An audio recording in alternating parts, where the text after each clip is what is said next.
Alright, this is a review of Russian Railroads. It's a game that got quite a bit of hype when it came out in 2013. And I played it quite a bit. And I'll give you my thoughts and opinions about how well it's stood the test of time. And I've got some pieces here scattered around, but I'll go over a little bit about how the game works. There's been plenty on this game already. Walkthroughs, and I think Rado's probably done a run-through of this game. There's plenty of places to go to get how to play it, but I'll go over the general gist of how the flow of the game works. You have this large board up here, which is a general board that you're going to be placing out your workers on. And you have a player board here, and on the player board you have 3 different rail lines and a economic line that you can also move up on. And as you take actions on the board, some of these actions are going to move up your rails, and you're going to be able to unlock parts of the board that are going to score you points and allow you to do other various things like get these bonus tokens and things like that. So basically I kind of set it up for a 2-player game. When you have more players, more of these spaces are going to be open. And I've only just put 1 player board out to give you an overview. But what you do is, on your turn, you take workers and you're going to place them out on a board to do various actions. And, for example, one of the popular places to go on a board is here, which can buy you one of these engineers. And there's all these engineers here. These are the ones that will be coming out in the future. This is one that can be bought for a coin now, and this is one that is open to be used by anybody by placing a worker. And on the board, this tells you how many workers you need to place there, and in this case it's just 1. Some places have 2 workers, some places have worker and a coin, and this one here just has a coin you must play. So as the first player, I'll go here and get this engineer, and what this engineer does is allows me, it becomes a space that I can use next to my player board, and it will allow me, when I go here with a worker, it'll allow me to move a black line up and the gray line up. And I'll explain how you get your rails going in a little bit. So going over to green, green will take and why not? Go here and move his rails up. I don't have a player board for him, but we're just going to imagine he's off on his own doing his own thing. I don't need another board because there really is no interaction on the boards between players. The only interaction happens on these spaces. And you are able to block other players on these spaces. And that's about all you can do to the other players, is kind of block them. You can't really do any other mean things, though blocking can be a real pain at times. So, let's say I'm going to go, and let's say I go here. This space here allows me to get a train or a factory. Now, what you do is you take the top number that's available here, the lowest number that's available, and that's a 2 train, and on the other side is a factory. So I can use it for either one. If I use a factory, it's going to go down here. And as I move this token up here, this is going to be generating points for each star. At the end of each round, I'm going to get that many points. And it's all cumulative. So if I make it, say, to this space, I'll be getting 5 plus 3 plus 2 plus 1 point every round. And the round ends when everybody has used up all their workers or they've all passed. So if I place it here, it becomes an industrial complex, which helps me with this line. If I place it out on the board here, I can place it here. This line here can actually have 2 trains powering it. These other lines can only have 1. When I place it out, someone's lighting off fireworks next door. And no, it's not New Year's Eve. If I place it, say here, that gives me power to the first 2 spots in the rail. Meaning, if I advance my black rail line, I will be able to benefit from these spaces because they need power. Any place that has a train marker on it needs power from one of these locomotives for it to be in effect. Not all spaces need that. I'm trying to think. If I go here, for example, there's no locomotive. I can actually unlock my gray cubes here without having any locomotive power. But if I want to get my extra worker here, I have to have locomotive power and my brown rail open. Now to open the rails, the only way that you can open up the rail lines other than the black is to get your black rail line up to these spaces on this top rail. So if I get to here, I open up my gray rail. If I get to here, I open up my black rail. If I get to here, the beige, and then all the way here, the white. To move that black rail, you've got one available space here. In a two-player game, there's another space available. And of course, I just picked up this engineer, which also lets me do it. And this overflow, if you have no other actions to do anywhere on the board, you can go here and either move a black or a gray rail. So it's always helpful to move up your rail lines. I'll just place out a factory here, and this factory has this power. If I can make it that far, I will be able to actually pick up another factory or a rail car if I go there, or a locomotive, I should say. So back over to green. Green will go, I'll just throw out some random spaces here. Let's just say where he wants a rail. He's going to overpay and get one from here. Now back over to red. I would like to move up my factory line here, so I can go here and move up a couple of spaces here. You go back and forth, and you're going to be moving up your lines and unlocking various actions. Now, you're going to be able to open up workers, you're going to be able to get your other rails, and the rails, as they come out, so here's brown and beige, for example. Oops, that's gray. And here's brown. When you open up a rail line, you get to place them out behind in order. They must go in order. For example, if I have my black line here, my gray line cannot go past it. So I have to, if I want my gray line to get up to here, I have to get my black line up there first. Then next is the brown line. The brown can never pass the gray. And then we have the beige as we're moving up here on these areas. And I can move up these lines too. And even down here. These rail lines kind of focus on different sort of abilities. This line at the top here, you're actually able to use these multiplier tokens that help you get points.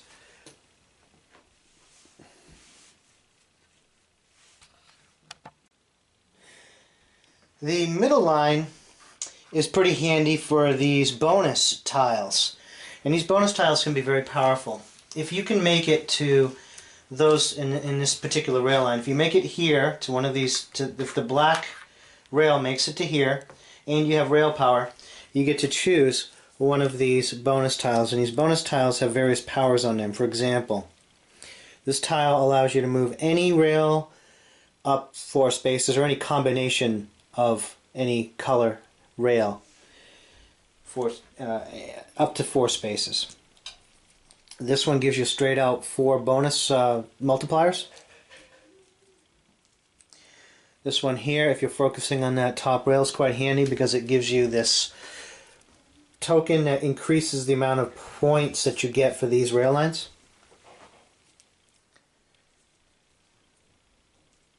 One of the other interesting ones is this. This particular token will allow you to draw an end of game scoring bonus. And for example, this one here, if you have 4 of these bonus multipliers, you'll get 20 points at the end of the game. If you have 7, you'll get 30. This one gives you a straight up 15 points at the end of the game. I believe this one is 7 points per bonus tile you get. And there are many other scoring possibilities depending on the strategy you're going for. When you take that tile, you also get to choose one of these bonuses.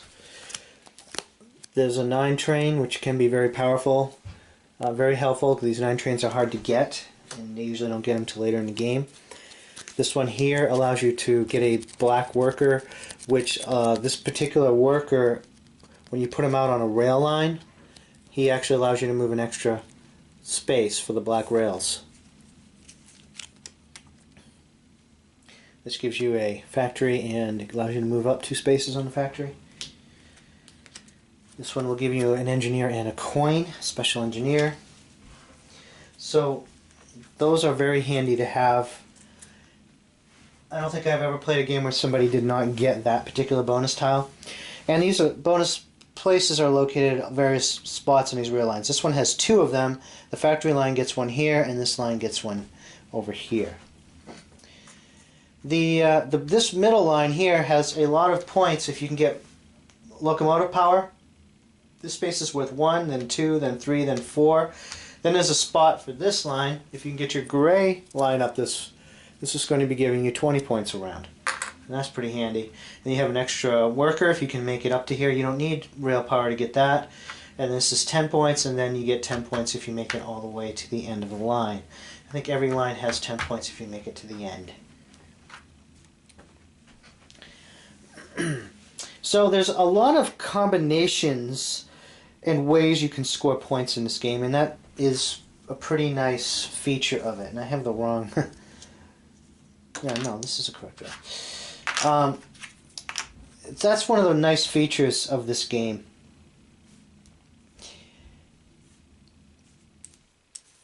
Alright, let's talk about what I think about the game.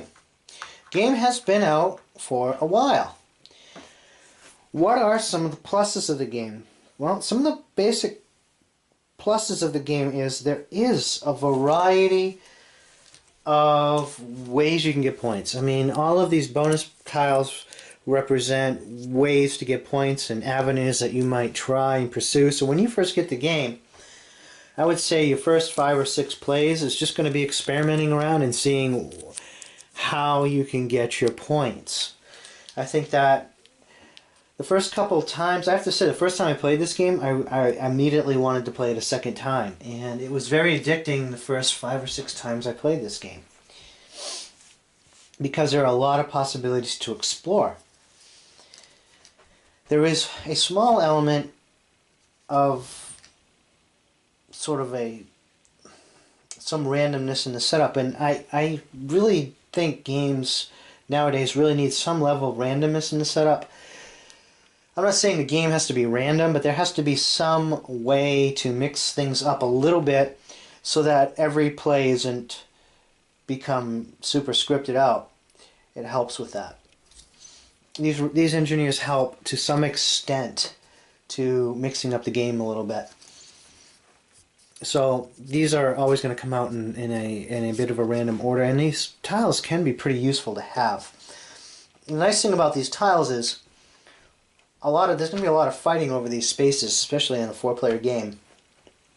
And having your own sort of back exit to get one of these spaces when you know you need it, you know you don't have to fight over it on the board, is pretty nice to have. But that leads me into one of the negatives is this board that you have is always the same. It never changes. So there is no random modular setup to your player board, and there is no really modular setup to this board out here. It is what it is.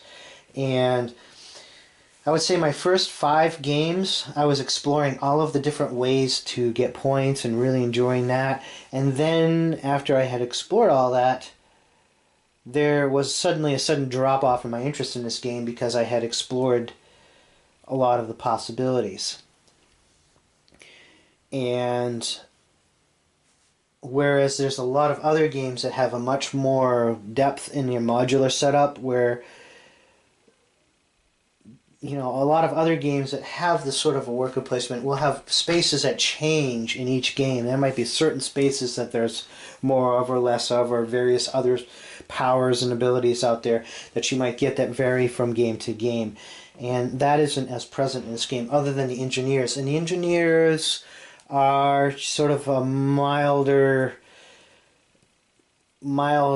point here. They're not one of the major spaces on the board, but they can play a very important role. And the order may or may not be significant in how they come out. It's usually probably not very significant, except maybe if you're the first player of the game. If you are able to get an engineer right off the bat, that might determine a direction you might want to go in. The other complaint about this game is a lot of people say that, well, one of the faults of new players is they try to do a little bit on each board. And they can't get away with just doing a little bit on each board because you can't get to the higher levels, and it really kind of messes them up, and everybody says, well, you got to concentrate on one or two lines. Well, that is, I think, a fault of the game in the sense that, yes, sometimes you kind of feel like you're locked in to a couple of these lines.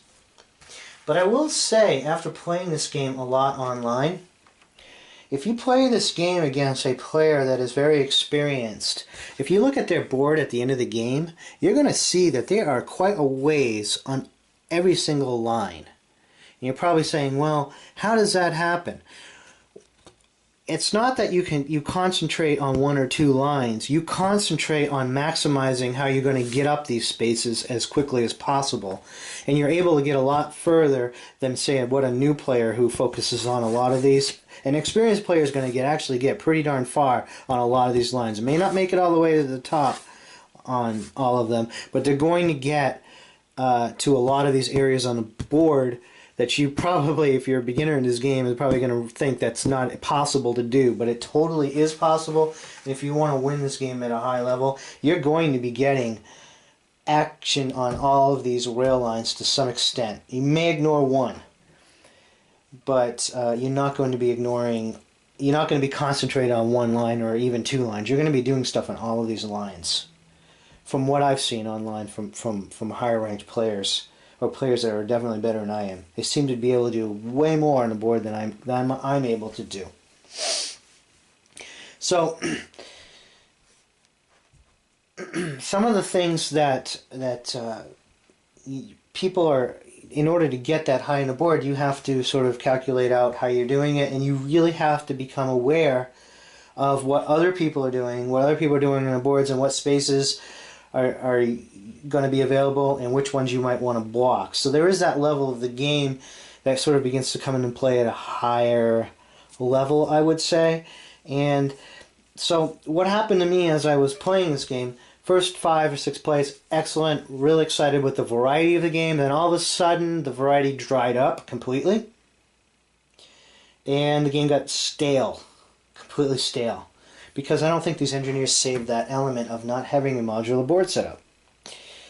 Then I began playing it on Yucata, and I began to see that there was a bit more to the game when people who are able to play it at a higher level, because they're able to do nearly the entire board in a lot of cases when you might think that's not even possible to do because of the way that they play out efficiently and get to these spaces. You know, and expert players are going to be able to take advantage of some of these. Like, for example, a lot of players will get up to here in the factories and save a couple of spots at the end of the game for some of these awesome bonuses for these factories that are available either on the higher tiles or even when people start flipping out.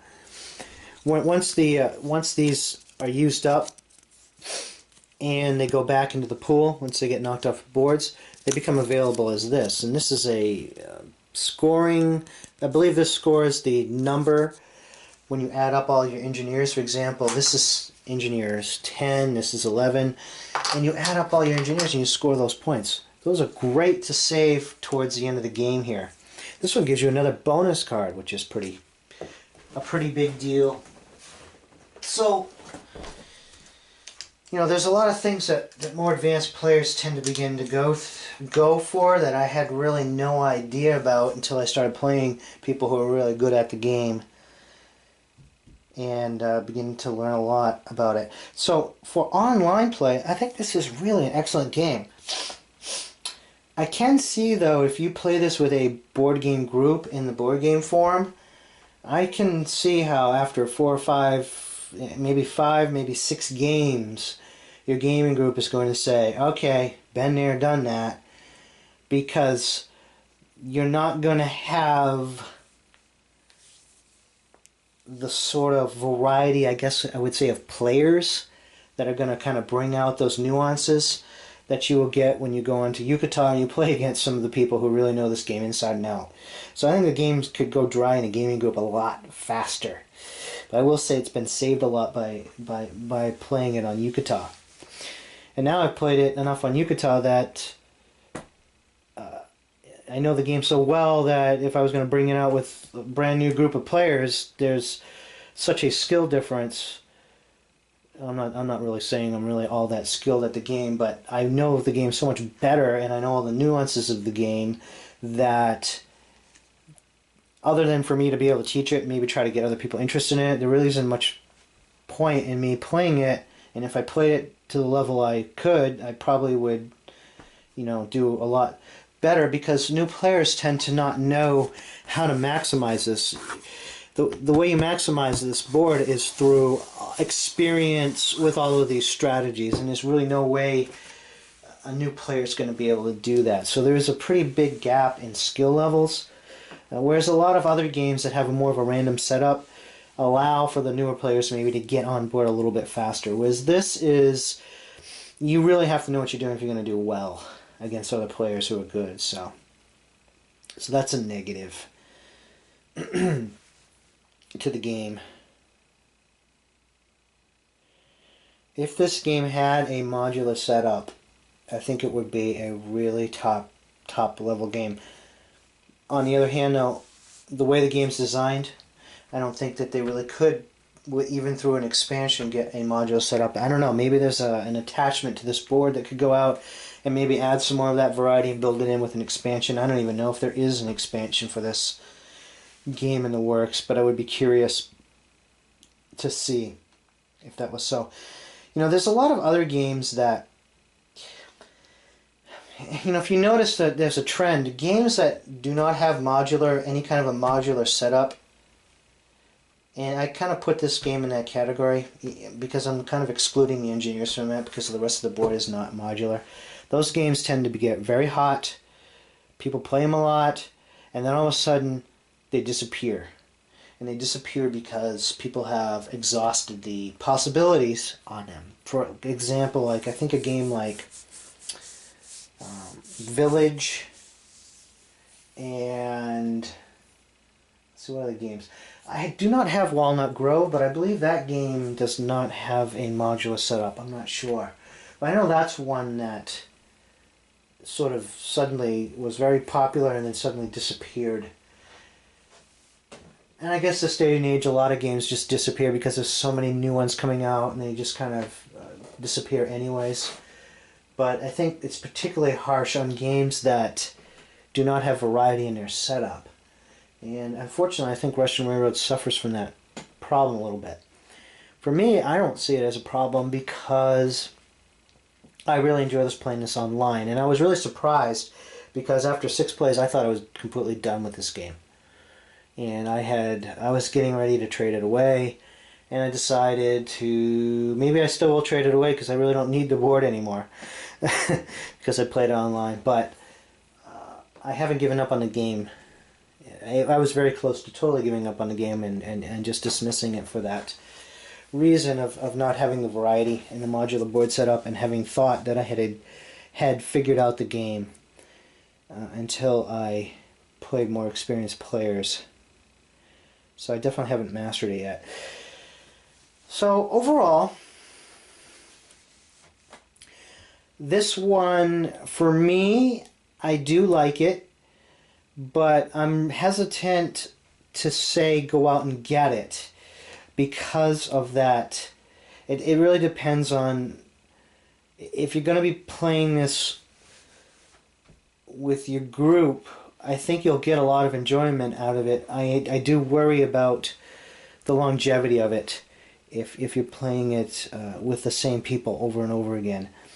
And you sort of are forced into playing it with the same people over and over again, because if you get a new player involved, it's going to take them 3, 4, or 5 games to get up to speed. And how often are you going to do that? And it's more interesting when players are playing this at the same skill level, because you're all jockeying for positions on the board. And you have to be aware of what other players are going for, because you say you might need a gray and you might also need a train. And if you can see what other people have on the board, you might say, okay, so-and-so's going to be going for the train, but the gray looks like it might be safe. I'm going to go for the train first. I'll take a chance that the gray might be open on my next turn, or something like that. So you have to be aware. And towards the end of the game, it does become very mathy, because at the end of the game, you can see, okay, I have this many moves. I need to do X, Y, and Z, and I need to math that whole last round out in my head and balance out the probabilities of what spaces might be available and which ones I should get first towards the end of the game. That last round is a real cruncher for numbers, I think. But I have gotten a lot of enjoyment out of the game. I think I definitely have gotten my money's worth. Even though I did hit that wall for a little while with it, I still have found new life playing it online. And so I guess as far as recommendations go, I'll probably give it a neutral, because I can see how people could burn out on this game after 5 plays and say, I'm done. I've explored all of the ways to try and get points, and there's really no other possibilities for that. And sort of developing that extra layer where you are now sort of trying to maximize what you're doing. You already know all the possibilities. The only thing left at that point is to maximize the economy of every move you make, and also calculate out. You also have to read what other people may be doing as well, and so you've got that layer of the game on top of that. But a lot of people are just not going to want to go there because they've explored the game out. Whereas, like I said before, games with more modular setups give you a sort of new way to approach the game every time you play. So that kind of generally gives those games a longer shelf life than something like this. So take that in consideration if you're interested in this game. I got my money's worth. I'm happy. So there we go.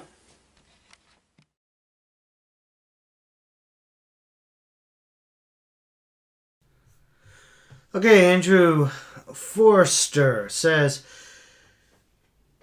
edit. Okay, so this is like playing like a 10 right now. I'm sure the lack of randomness and the small amount of engineer scoring cards will possibly make the game run out of steam.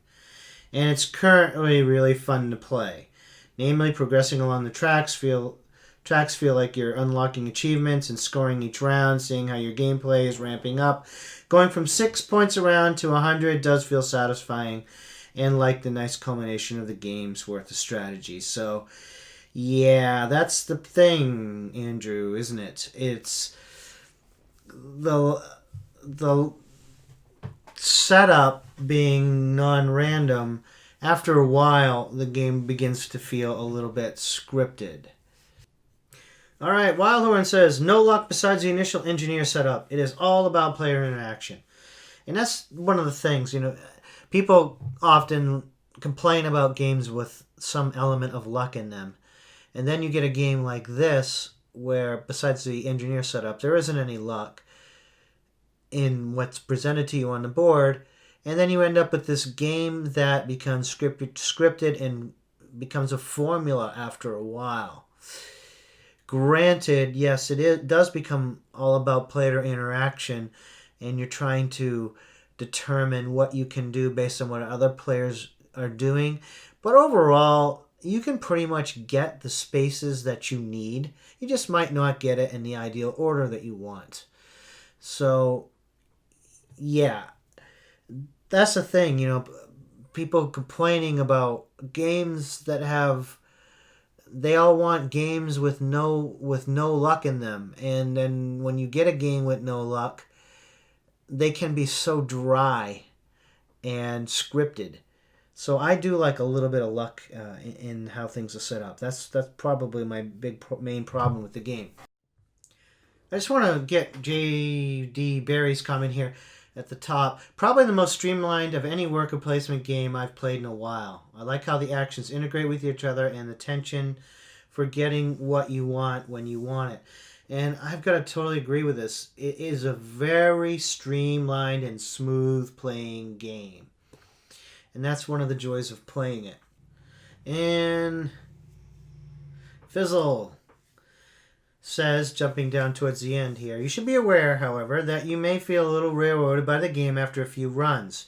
The game offers a few very clear-cut tracks to run on, and the challenge is solely in figuring out how to squeeze another point out of the available actions. Russian Railroads doesn't tolerate dithering or switching strategies mid-game. You've got to choose one lever and crank it hard. While that's okay for the first couple of plays, it certainly becomes a little samey after a while. I think this hits right on probably the major problem of the game. You kind of decide the route you're going to go. You got to crank it hard. Yeah, you're going to do other things on other tracks, but you kind of decide where you're going to throw your hat, and you're going to crank that on.